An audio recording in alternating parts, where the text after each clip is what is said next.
നമ്മുടെ നാട്ടിൽ തണുപ്പ് കാലമായാൽ രണ്ട് ചക്കക്കുരു ചുട്ടു നിന്നാലോ എന്ന് തോന്നാറില്ലേ?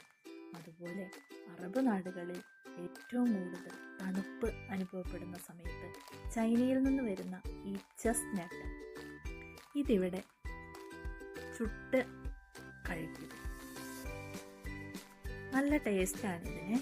ഇത് ചുടുന്നത് എങ്ങനെയാണെന്ന് വെച്ചാൽ ഗ്യാസ് സിലിണ്ടർ ഓണാക്കുന്നു, അതിൻ്റെ മുകളിലൊരു പ്ലേറ്റ് വയ്ക്കുന്നു, അതിന് മുകളിലേക്ക് ഈ ചെസ്റ്റ്നട്ട് ഓരോന്നായി ഇട്ട് കൊടുക്കുന്നു.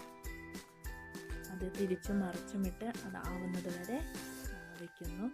കണ്ടോ, അതിങ്ങനെ പൊട്ടി വരും. വളരെ എളുപ്പമാണ് ഇത് ചുട്ടെടുക്കാൻ. എനിക്ക് തോന്നുന്ന ചക്കക്കുരു ചൂടുന്നതിനേക്കാളും എളുപ്പമാണെന്ന് തോന്നുന്നു.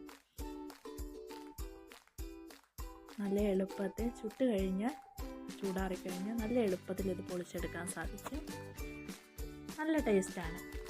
നല്ല ടേസ്റ്റ് എന്ന് വെച്ചാൽ നമ്മുടെ ചക്കക്കുരു ചുട്ടുന്ന അതേ ടേസ്റ്റ്, ആ ടേസ്റ്റാണ് എനിക്കിതിന് കിട്ടിയത്. നിങ്ങൾ ആരെങ്കിലും ഇത് കഴിച്ചിട്ടുണ്ടോ? കഴിച്ചിട്ടുണ്ടെങ്കിൽ അഭിപ്രായം പറയണേ.